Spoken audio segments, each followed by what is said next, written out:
개손이라는 블로그를 하고 있고요.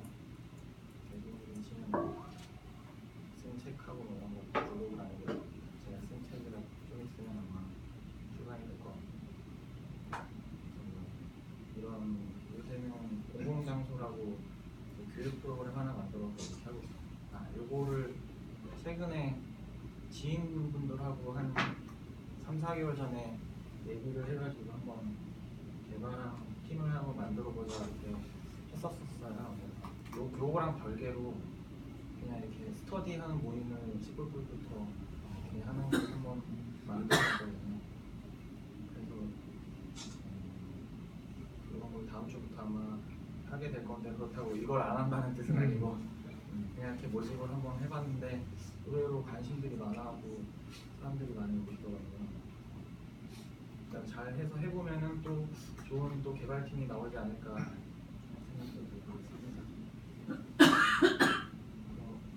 그런 거를 하고 있고요. 오늘은 이제 해시 함수를 이제 하려고 했는데 보다 보니까 이게 암호화랑 약간 암호학이랑 약간 비슷한 그게 있어가지고 하다 보니까 같이 보게 돼갖고 정리를 하긴 했어요. 근데 이게 지난주에 했던 그 내용하고 아마 비슷한 부분이 또 많을 거라서 간단하게 그냥 이미 알고 계신 것도 많을 테니까 쭉 넘어갈 겁니다. 그래서 암호화라고 하는 건 이제 평문을 이제 평문이라고 하는 이제 플레인 텍스트를 시퍼 텍스트로 이제 변환하는 과정이고요. 이거를 암호화하는 방식이 인크립션이고 이걸 복호하는 게 이제 디크립션인데, 이 암호화할 때 이제 원래 ABC였는데 얘를 이제 변형해서 사용하는 거죠. 그래서 이게 예전에 로마의 뭐 황제가 이제 쓰던 암호화 방식이다라고 이렇게 예제로 위키에 설명이 돼 있더라고요. 그래서 암호화는 결국 못 보게 이제 바꾸는 건데, 바꾸는 방법에 있어서 얘가 갖고 있는 특징이 약간 이런 게 있습니다. 허가받는 사용자가 아니면 접근을 할 수 없게끔 하기 위해서 암호화를 쓰는 거고, 그 다음에 허가받지 않은 사용자가 아니면 내용도 변경할 수가 없고, 또 원래 의도대로 사용하지 못하게 하거나 정상적인 이용을 하지 못하게 그런 것들을 차단하기 위한 거에 또 하나의 특징이 있고, 그 다음에 메시지를 전달하거나 받는 사람이 이미 받았다거나 이런 것들을 부인할 수 없어야 합니다. 이런 특성을 필요한 부분에서 암호학을 적용해가지고 하는 부분이 되겠고요. 그래서 이제 대표적인 게 대칭키를 사용하는 암호 시스템인데, 대칭키라고 하는 거는 같은 키를 서로 나눠 갖고 있다는 거예요. 그래서 내가 암호화를 해서 같은 키로 내가 갖고 있는 키로 암호화를 해가지고 그 암호화된 문을 전달을 하면 상대방은 같은 키로 복호화해서 사용하는 거죠. 근데 이거는 이 안정성이라는 거가 키의 길이가 길어질수록 안정성이 높은데, 결국은 이게 그 키 관리가 되게 어렵다는 또 단점이 있어요. 왜냐면 같은 키를 공유해야 되다 보니까 사람이 많아지면 키도 많아져야 되잖아요. 그 중에 누구 하나 노출되면 또 안 되고. 그래서 요거는 약간 폐쇄적인 우리만에 사용할 수 있는 그런 부분에 사용하면 좋은 그런 암호 시스템이라고 합니다. 대신에 얘는 연산 속도가 되게 빨라가지고 되게 장점이네요. 그리고 이제 뒤에 나올 그 공개키 같은 경우는 얘랑 좀 특성이 반대입니다. 그리고 요 대표적인 이제 이런 블록에다 이제 적용한 방식이 이런 유명한 것들, DS나 NSCD 같은 것들이 대표적인 거고, 이제 스트링 형태로 이렇게 적용한 게 이런 알고리즘들이라고 합니다. 이게 대칭키고, 대칭키의 그 프로세스는 이 사람과 이 사람과 같은 키를 공유하고 서로 같은 키로 암호하고 복호한다. 간단합니다. 그래서 이제 그거랑 조금 다른 게 이제 공개키 방식인데, 얘는 키가 두 개입니다. 공개키와 비밀키가 두 개가 있고, 그래서 공개키는 누구나 공개돼 갖고 암호를 볼 수 있고, 비밀키는 딱 자기만 갖고 있을 수 있는 키입니다. 그리고 요거를 이게 이제 키가 다르니까 비대칭이라고 부르기도 한다는 게 중요한 것 같아요. 근데 얘는 어쨌든 이런 수학적인 어떤 문제로 알고리즘으로 이 키를 생성하고 암호화 복호화를 하기 때문에 아까 본 그런 대칭키의 방식보다는 암호화하는 데 연산이 많이 들어서 좀 느립니다. 느리고 대신에 얘는 어떤 키 관리를 할 필요가 없는 거죠. 딱 다 공개되어 있으니까 공개 키는. 그리고 그래서 이제 그 우리들만의 사용하는 폐쇄적인 거는 아까 대칭키가 유리한데 얘는 이제 누구나 다 막 쓸 수 있게끔 하는 그런 암호화 방식에서는 공개키 방식이 훨씬 좋다. 그리고 단점이 있는 게 중간에서 누군가가 이제 그 받아서 변경하고 다시 전달해주고 이런 중간자 역할을 하는 사람이 누구가 있다면 그게 좀 취약한 면이 있다라는 게 단점이고요. 이 대표적인 게 이제 유명한 RSA 이런 알고리즘이 있고 이런 것들이 있습니다. 전자서명도 이런 방식이고요. 그래서 얘는 공개 키를 가지고 있고 이 공개 키를 그러니까 내가 보내려고 하는 사람, 내가 보낸 사람이고 이 사람이 받는 사람이면 받는 사람의 공개 키를 가지고 알고 암호화를 한 다음에 전송하면 이 사람이 갖고 있는 그 프라이빗 키 가지고 복호화해서 사용하는 방식입니다. 이게 공개 키 암호화고 반대로 전자서명이라는 거는 이 사람이 갖고 있는 공개 키를 가지고 반대 여기죠. 이 사람이 개인 키를 가지고 여기 퍼블릭 키로 암호화를 한 다음에 그 상대방한테 보내면 이 사람의 공개 키 가지고 풀어서 그 복호화를 하는 방식이 그 반대 방향이죠. 반대 방향이 전자서명입니다. 그래서 공개 키와 전자서명 같은데 어떤 키를 쓰느냐의 차이입니다. 그래서 이제 대칭형과 공개 키와 대칭형의 알고리즘들의 특징들을 간단하게 설명한 거고. 근데 이제 이게 하이브리드 방식으로 해서 두 가지의 장단점을 이제 보완해가지고 만들어 놓은 것이 있다고 합니다. 이제 이거는 그래서 간단하게 그냥 보면 이 대칭키의 암호화는 그 속도가 되게 빠르기 때문에 대칭키를 일부 사용하고 그 다음에 키 관리가 필요 없는 혹은 누구나 다 그 사용할 수 있게끔 전파하기 위해서는 약간 공개키 방식으로 한번 씌워서 하는 방식입니다. 이것도 역시 중간자 공격으로 취약하고 뭐 좀 더 자세하게 알고 싶으시면 여기 들어가 보시면 예전에 아마 누군가 이거 좀 오래된 거긴 한데 설명을 되게 PPT를 잘 해놔가지고 한번 쭉 보시면 어떻게 돌아가는지 이런 것들이 잘 되어 있습니다. 첨부해놨고 여기에 대표적으로 이런 방식으로 사용하는 게 이제 웹에서 HTTPS 할 때 사용하시는 그 SSL이나 CSL 방식의 암호 방식이 이런 방식입니다. 그래서 얘는 대칭키를 가지고 암호를 하고 그 다음에 수신자의 공개 키를 가지고 이 대칭키를 한번 또 암호화 해가지고 키랑 같이 보냅니다. 이 사람은 자기의 개인 키로 복호화를 하고 그래서 그렇게 해서 대칭키를 뽑아낸 다음에 그걸 한번 두 번 감싼 거죠. 운용해서 사용하는 게 하이브리드 방식입니다. 그 다음에 이제 해시 펑션인데요. 해시 펑션이 뭐냐라는 게 되게 모호했는데 그냥 되게 심플하더라고요. 해시 펑션은 어떤 길이의 입력 메시지를 받으면 그 출력은 그냥 고정 길이, 내가 뭐 선택한 고정 길이에 어떤 해시 값으로만 그냥 출력해주는 함수일 뿐이에요.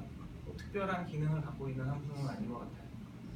그리고 얘는 당연히 일방향만 가능하니까 그 역방향으로 다시 해시에서 원래 메시지로 갈 수 없고, 근데 그런 좀 뭐 특성을 가지고 있는 거고. 근데 얘는 되게 빨리 연산이 돼서 해시 값이 되게 빨리 나옵니다.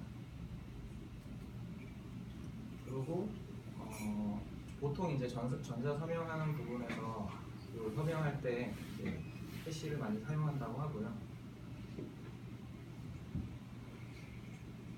근데 이제 이게 임의의 길이를 가지고 좀 짧은 출력 값을 만들어내다 보니까 만약에 이게 임의의 길이가 엄청 크면 출력값이 동일하게 나올 수 있는 충돌의 그 여지가 있습니다.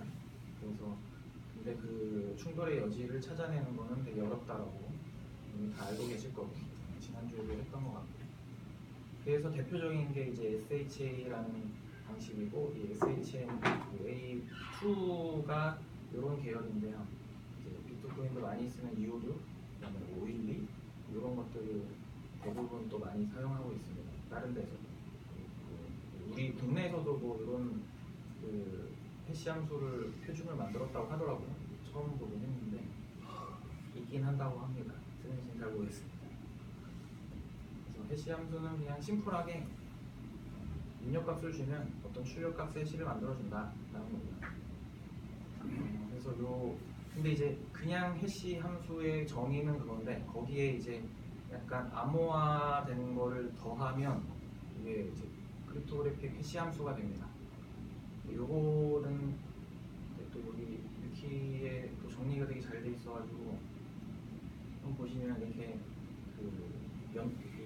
이 해시 그 알고리즘이 한 연도 뭐 발생한 거 그다음에 이 정의 문서 같은 것들을 거의 다 볼 수 있더라고요. 비교도 이렇게 해서 사이즈랑 인터널 사이즈, 블록 사이즈 이런 것도 다 한눈에 볼 수 있게끔 되거든요.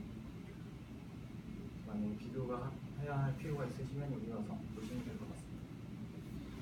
그리고 이 해시 함수도 뭐 완전 무결한 건 아니고 내가 이제 그 해시 함수를 공격하는 방식이 또 있더라고요. 그래서 그런 것들을 나열한 거고, 뭐 이게 이제 비둘기 집의 원리라고 해서 이게 그 비둘기 집은 뭐 한두 개로 한정되어 있는데 비둘기가 뭐 수백 마리다 그러면 들어갈 수 있는 그 공간이 정해져 있잖아요.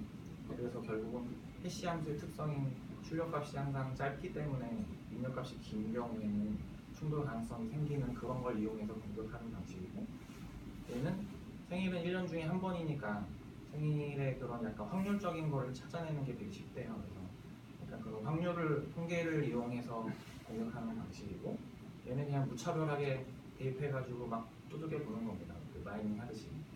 그다음에 이게 이제 약간 충돌 가능성이 있는 그 틈을 이용해가지고 콜리전 어택을 하는 방식이 있는데, 얘가 아마 되게 그 하이 레벨한 공격 방식인 것 같아요. 그리고 그거에 대해서 요 책에 요 PDF 책인데 공개되어 있더라고요. 그래서 이 사람이 쓴 그 공격 방법에 되게 상세하게 그 로직까지 수학적인 내용까지 다 되어 있습니다. 관심 있으시면 보셔도 될 것 같고. 그래서 결국 암호화된 해시 함수라는 건 뭐냐? 이거는 그냥 비트 문자열을 살짝 바꾸는 거예요. 조작을 하고 그 임의의 길이 그 입력을 고정 길이의 출력으로 또 바꿔주는 해시의 역할을 해주는 건데, 약간 이 암호화적인 그 기존의 문자열을 좀 틀어서 바꾸는 그런 게 이제 포함되어 있는 게 암호화 해시 함수다라고 얘기를 합니다. 그리고 이제 요 암호화 해시 함수를 하기 위해 약간 이런 또 방식들이 있고요. 그래서 이제 그 비트코인을 위한 이 암호화 해시 함수는 어떤 특성을 가지고 있어야 하느냐를 또 얘기를 하더라고요. 그 프리스턴 대학의 책에 보니까. 그래서 거기서 나온 내용을 조금 추려봤습니다. 그래서 이 충돌 저항력이 있어야 된다. 그리고 이게 일단 하이딩 할 수 있는 그런 것들이 있어야 된다. 그다음에 이게 퍼즐 프렌디 해야 된다라는 세 가지 속성이 필요하다고 얘기를 하더라고요. 이게 충돌이라는 거는 이제 같은 출력의 값을 뽑아낼 수 있는 가능성이 있으니까 그거에 대해 그 방지를 할 수는 없지만 그걸 어느 정도 저항력을 가지고 있어야 한다라는 뜻이고, 이런 가능성은 반드시 있긴 있다. 근데 실제로 이게 발생하기에는 되게 어렵다라고 얘기를 하는 거죠. 그 로직이 그렇게 간단하지 않기 때문에 찾아내기가 일단 어렵습니다. 그래서 이제 뭐 예를 들면 256 그 SHA-256 같은 경우 이제 256비트의 출력을 만들어내는 건데, 이런 정도의 사이즈의 연산을 필요하고 이런 것들을 평균적으로 이만큼 수행을 해야 되고, 만약 이걸 하려면 한 10억 년 걸린다. 그리고 어렵다. 굉장히 그런 거죠. 그리고 이 사이트가 있어가지고 해시 함수를 뭐 따로 알고리즘을 알지 않아도 내가 그냥 만들어 볼 수 있습니다. 내가 그때 제 망이다 이렇게 쳐보시면 바로 얘가 이 SH26의 해시 값을 이렇게 만들어줍니다. 근데 이거를 이렇게 이렇게 뭐 수동으로 해도 되는데 얘를 그냥 여기 이런 그 로봇 URL 뒤에다가 내가 뭐 이렇게 키워드 문자 그 메시지를 주면 그냥 바로 해시로 바꿔가지고 리턴을 해줍니다. 그래서 따로 알고리즘 만들지 않아도 바로 온라인상에서 할 수 있더라고요. 이런 것도 제공해주고 있습니다. 그래서 이런 해시를 아까 이런 충돌 감지 이런 해시를 쓰는 대표적인 게 이제 메시지 다이제스트인데 얘는 뭐 우리 뭐 클라우드에 무슨 서버에 뭐 파일을 저장할 때 이제 한번 회시를 해서 저장을 하면 그 복사본이 나중에 발견했을 때도 그 해시만 비교해서 충분히 이게 원본인지 아닌지 변조가 되었는지 아닌지를 판단할 수 있다라는 내용이고요. 근데 결국은 이거죠. 내가 고의적으로 바꿨는지 아닌지를 내가 알고 싶을 때 그럼 결국은 파일 전체를 내가 가지고 있고 한 땀 한 땀 다 모든 걸 기억하고 있지 않아도 해시값 되게 짧은 뭐 256비트 해시값만 가지고도 충분히 판단을 할 수 있다. 그런 장점이 있다는 거죠. 그 다음에 이제 두 번째 하이딩이라고 하는 건데 하이딩은 이렇게 해시 함수의 어떤 해시 함수의 펑션이 어떤 입력인 x를 받았을 때 출력 y를 출력한다고 했을 때 이 입력 x가 뭔지를 역으로 알 수 있는 방법이 없다. 결국은 출력만 봐서는 입력을 알 수 없기 때문에 내가 그 원래 원본의 메시지는 그 하이딩이 되는 거죠. 그래서 이제 요거를 하는데 사용하는 방식이 하이민 엔트로피라고 합니다. 이거는 이제 이게 간단한 x면은 그 y 값이 충분히 예측이 가능하잖아요. 그래서 그런 것들을 방지하려고 약간 이제 난수를 같은 걸 생성해서 더하게 되는데 그 난수를 적용할 때 그 수학적인 방식이 이게 민 엔트로피를 사용하는 건데 이 민 엔트로피라는 건 결국 그 결과값이 얼마나 예측이 가능한지 그런 걸 측정하는 어떤 정보 이론의 한 그 이론인데 얘 값이 되게 하이하다면 그 뜻은 이 값이 갖고 있는 데이터의 분포가 디스트리뷰션이 되게 넓게 생성이 되는 거예요. 그래서 내가 어떤 값을 이 중에 분포 안에서 하나를 뽑아도 충분히 그 중복되지 않는 뭔지 잘 알 수가 없는 넓은 분포 안에 하나라는 거죠. 그러니까 확률이 되게 적은 확률로 뽑힌다는 거예요. 그런 거에 그 정보 이론을 바탕으로 해시 함수가 보통 만들어졌다고 합니다. 그래서 그렇기 때문에 얘가 그 어떤 그 출력 값을 가지고 역으로 입력을 그 유추하기가 되게 어려워지는 그 반대 그게 루프가 생깁니다.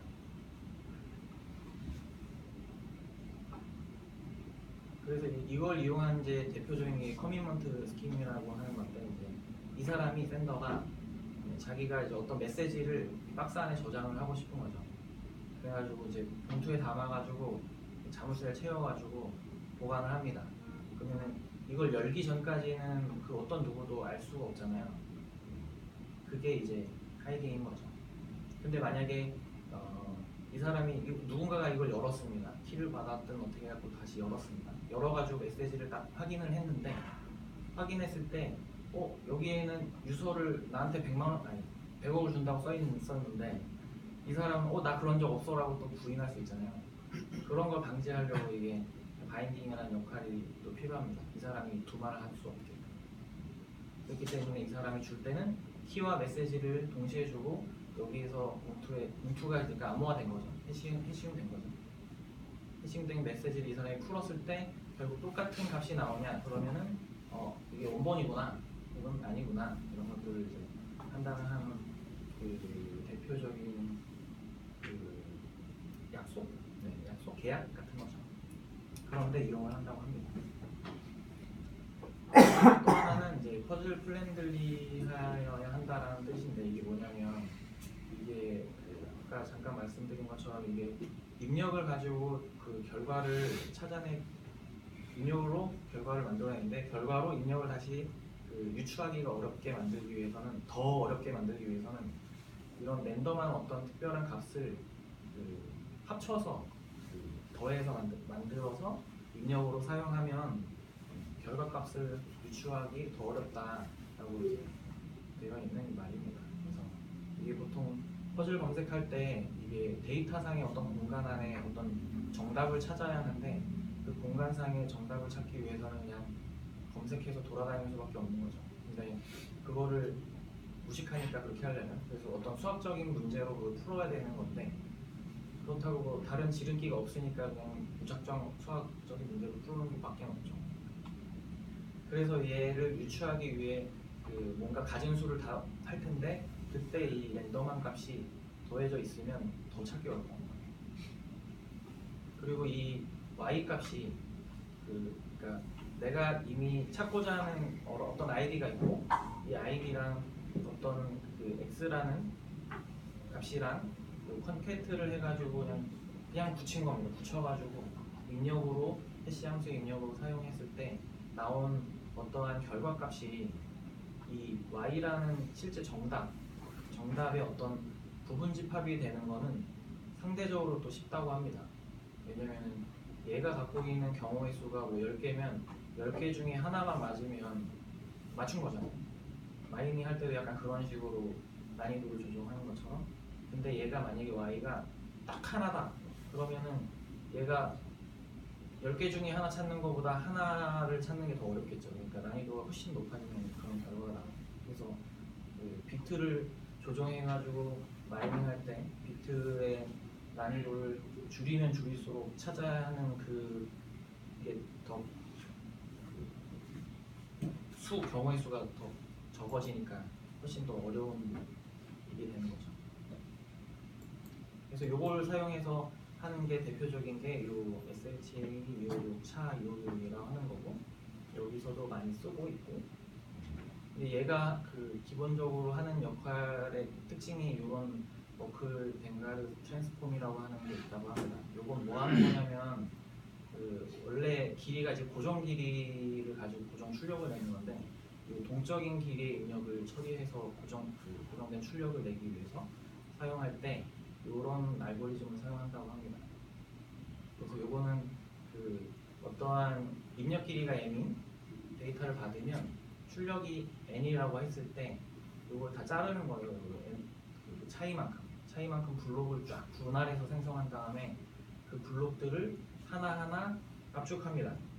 이 컴프레션 펑션이라는 걸로 압축해서 그 블록들을 순차적으로 다 압축하고 그때 만약에 이제 처음 블록이 없으니까 이럴 때 이제 이니셜 벡터를 써서 이미 어떤 값을 만들어가지고 같은 사이즈의 값을 만들어서 블록에 같이 그 입력으로 줍니다. 그리고 이 컴프레션 펑션이라고 하는 거는 고정된 길이의 그 해시 함수입니다. 고정된 길이의 그 어떤 충돌 반지 저항력을 가지고 있는 그런 해시 함수죠. 얘가 메인인 거죠. 얘가 메인인데 얘를 한 번만 쓰는 게 아니라 그 입력 데이터를 다 쪼개가지고 블록 단위로 사용하는 겁니다. 그래서 얘가 그 충돌 저항력이 많이 있다면 이 전체 해시 함수도 저항력이 충분히 있다라고 입증이 되었다고 합니다. 그래서 요것만 잘 확인하면은 전체가 문제가 없다. 요거 블로그가 또 보시면 되게 자세하게 내용을 설명해가지고 실제로 이 그 알고리즘이 어떻게 블록 쪼개져서 동작을 하는지 그 다음에 이 블록 안에서 라운딩 처리는 어떻게 해서 돌아가는지 그 다음에 이 데이터가 실제로 그 비트 단위로 연산을 해가지고 이제 또 변환을 하는 과정 그다음에 이런 것들을 또 설명하고 이렇게 도시가를 잘 해놨더라고요. 이거 한번 읽어보시면서 보시면 좋을 것 같습니다. 요 로테이션하고 믹서하고 요걸 이제 반복해서 계속 조합해가지고 하는 방식의 이 샤25 이게 알고리즘의 이제 메인인데 이거를 일단 소스 보시면 진짜 그렇게 소스가 되어 있습니다. 그래갖고 아까 그 트랜스폼 하는 방식이 이제 이렇게 도식화하면 이렇게 될 수 있는데 메시지들의 원래 길이를 출력의 길이로 다 쪼개가지고 처음 시작에는 요 결과값이 없으니까 이제 얘를 임의로 만들어준 거고 얘 256, 얘 512를 입력으로 합쳐서 주면 요 컴프레션 펑션이 출력을 256으로 줍니다. 그럼 다시 256 앞에 거의 출력 256과 또 새로 뒤에 남은 512의 메시지를 또 입력으로 써서 또 출력을 또 만들어내고 이런 방식을 계속 하는. 그리고 마지막에 사이즈가 맞지 않으면 이제 패딩도 적용을 해가지고 사이즈 맞춰주고 이런 그 과정으로 해시 펑션이 동작을 한다고 하고, 여기까지가 일단 기본 발표이고,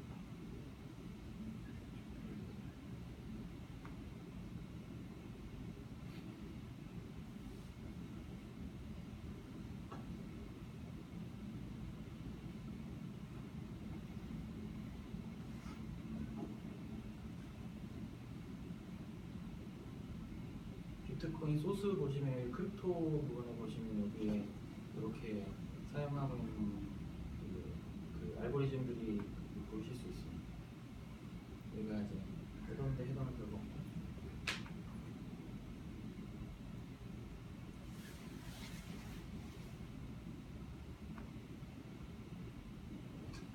여기 보시면 이제 이렇게 아까 마제스티하고 뭐 시그마라고 해놨는데 이런 식으로 해서 라운드를 한번 이렇게 돌립니다. 돌릴 때 얘가 시그마 펑션 뭐 딱히 특별한 거 없는데 이제 비트를 다 그 시프트 해주는 것 같습니다. 시프트 해주고 얘를 더해주고 뭐 얘를 또 계산해가지고 그다음에 값을 만든 다음에 요 값하고 요렇게 해서 만든 또 두 번째 값하고 또 더해서 또 새로운 걸 만들고 이런 식으로 계속 조합을 해가지고 라운드를 계속 돌리는 방식으로 되어 있습니다.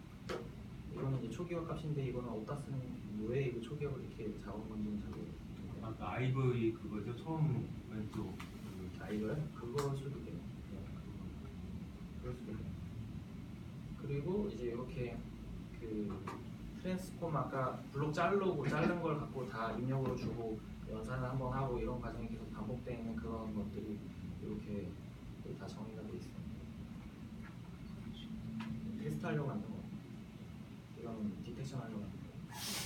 이거 되게 뭐 심플합니다. 그래서 요 라이트 펑션이 아마 그 밖에서 이제 호출을 많이 해서 쓰는 것 같은데 이 라이트를 해가지고 하면은 얘가 아마 그 해시 암호화 해가지고 결과값을 만들어주는 역할을 해주는 것 같습니다. 그래서 알고리즘은 이게 뭐 별로 큰 저건 아닌데 네.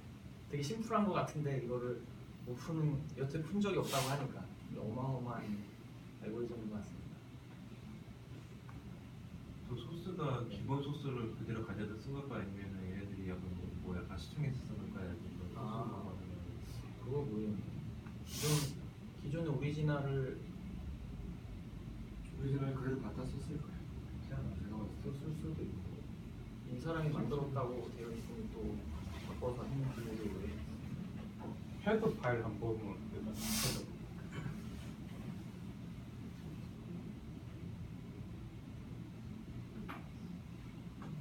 심플한 저는 정의만 딱 되죠. 그 이게 뭐 같다고요? 아 원래 거를 그대로 가져 썼는지 아니면 아니, 예, 그거 요거. 이거 아까 아이브이 약간 아이브이 처음에 그 아이브이 그거는 소스 값이에요. 처음에 이거 임의로 세팅하는 게 벡터 값인데 얘를 아마 이니시에서 이렇게 그거 이거 관련된 게 저 헤더 하나 하고 저 CPU 파일 저거 두 개인가요? 네. 아까 요 소스 알고리즘은 있는데. 네, 요 알고리즘 말고도 다른 이 OLB OLB. 방식도 있고 이거는 이제 전 버전 방식도 있고 그리고 또 HMAC이라고 또 하고 AS 뭐 이런 것도 다양한 그 알고리즘들이 다 약간 구현은 되어 있습니다. 다 쓰는 건지는 모르겠는데 그래서 제가 이거를 한번 호출을 해서 만들어 보려고 시도를 해보긴 했거든요. 그러니까 한번 돌려보려고. 그 LIV로 된 저건 뭔데요? 네. 라이브러리 뭔가? 예. 얘는 컴파일해서 나온 결과물이에요. 소스는 아니에요. 컴파일해서 나온 거고. 바꾸시려고 했던 거. 네, 제가 그냥 여기에 제가 이렇게 하나 CPP를 하나 만들었어요. 아 1, 2, 3, 4년이요? 루트 계정 그 패스에다가 제가 그냥 CPP를 하나 만들었고, 요거를 근데 이게 일단 이제 제가 못한 겁니다. 못한 거 말씀드려요. 하려고 했는데 안 된 거예요. 뭐 어떻게 됐냐면 지금 일단 간편하게 그냥 출력하는 것만 딱 되어 있을 때는 컴파일이 잘 됩니다. 그래서 컴파일이 문제 없이 되고 실행도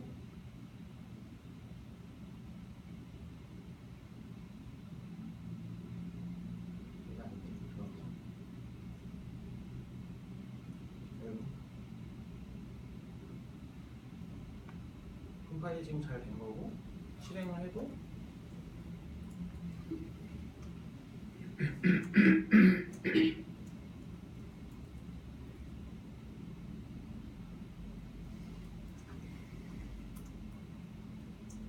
실행해도 이렇게 출력이 잘 됩니다. 동작이 잘 돼요. 컴파일이 잘 돼요. 문제는 내가 이제 이거 가져와서 쓰고 싶은 거죠. 요 비트코인에서 갖고 있는 그 라이브러리나 그 소스 파일들을 여기서 이제 호출을 해보고 싶은 거예요. 그래서 이렇게 해서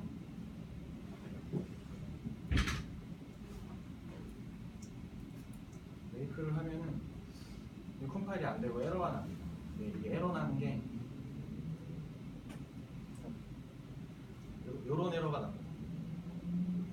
근데 이뭐 파일드 심볼 뭐 아키텍처가 뭐 어쩌고 저쩌고 나오는데 이게 무슨 에러인지 사실 잘 모르겠어요. 혹시 이거 보신 분이나 그러면 보신 분이 딱 있으신가요? 그 파일만 컴파일 하신 거예요? 아니면 컴피규어 해가지고 컴피그로 전체. 컴피규어해서 헤더를 다 재현을 하신 거예요? 네. 예.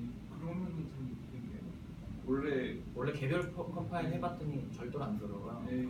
그래갖고 전체 빌드 하는 그거 거에다 안 되네. 메이크에다 넣어가지고 그 유틸 언더바 A하고 랜덤 저거를 쓴 저 파일에서 저 함수 랜드 언더바 애들을 부르는데 그거에 랜드에 저게 정의되어 있는 라이브러리가 링크가 안 돼 있는 이거요? 심볼이 undefined 돼 있으니까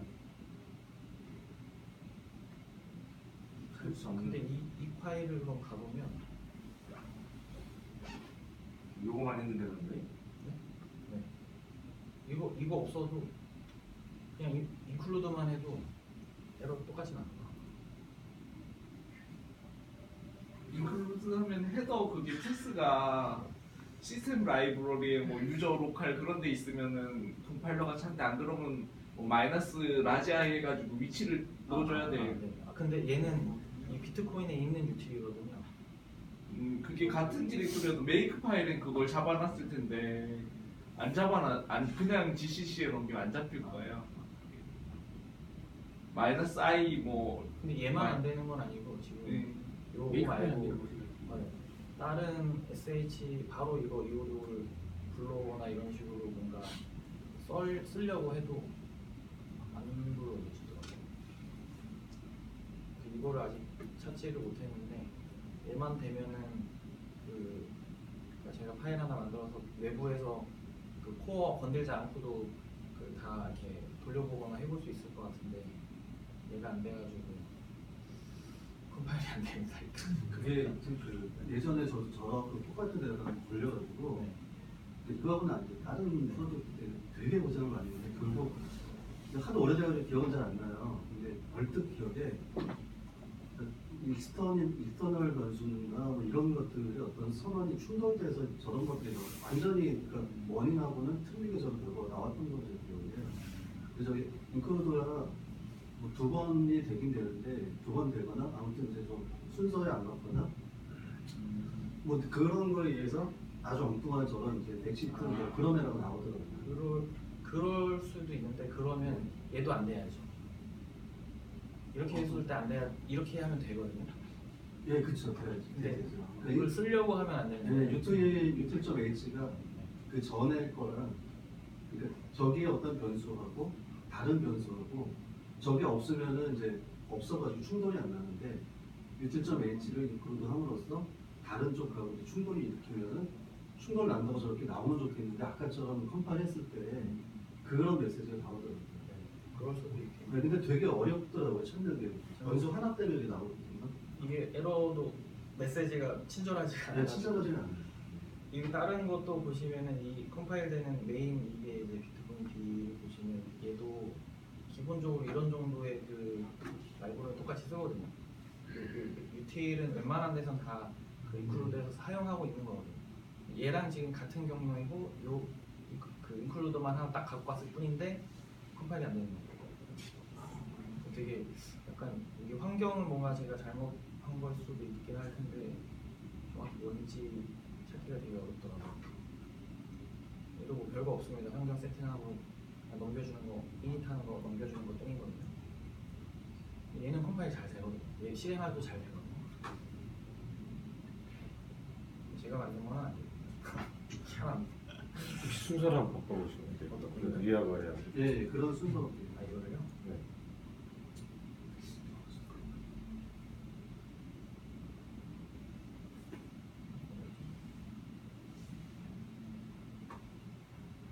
뽑을까?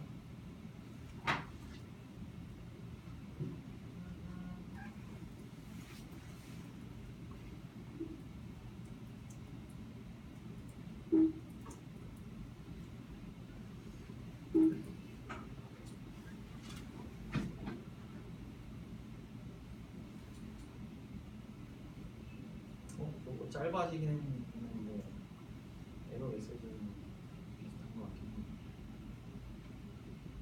그리고 제가 이거를 카드 쉽겠네. 아, 네? 짧아졌어. 짧아서 좋긴 한데요. 짧아서 되게 좋긴 한데 메시지는 바뀌거나 똑같은 메시지도 이제 한번 인지하고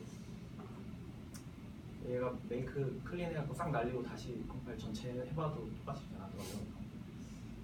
이게 그 문제는 아닌 컴파일 문제는 아닌 것 같고 뭔가 모르겠네요. 어렵네요. 디버깅을 해가지고 좀 보셔야 돼요. 비주얼 스튜디오 2017에 나와서 그럴 때도 버리시면 아, 그냥 여기서보다 그거를 하려면 제가 이거 안 그래도 그 원래 제가 이제 쓰는 이 엑스코드랑 이클립스랑 그래서 다 이거를 어떻게 좀 빌드 환경을 만들어 보려고 써보려고 툴을 써보려고 했는데 그게 더 어렵더라고요. 이게 환경을 만드는 거 제가 만든 게 아니고 어떻게 만들었는지 모르겠고 어디 나와 있지도 않으니까 그걸 제가 환경을 만들려고 많이 해봤는데 다 실패했어요. 이클립스도 실패했고 엑스코드도 실패했고 그래서 이게 좀 찾아보니까 대부분 그 커뮤니티 같은 데서 아이디 뭐 쓰냐 뭐 이렇게 누가 물어본 게 있어갖고 그 누군가가 답변한 게 그냥 콘솔에서 해 빔 써 이거더라고요. 그래서 근데 사실 저도 여기서 컴파일이 잘 되는 건 지금 얘밖에 없거든요. 여기서 컴파일 하는 거밖에 없거든요. 터미널. 그러니까 대부분 여기서 컴파일 하는 것 같습니다. 네, 여기까지. 저희도 연구해가지고 같이 한번 찾아보는. 빌드를 좀 알려주시면 좋을 것 같습니다. 감사합니다.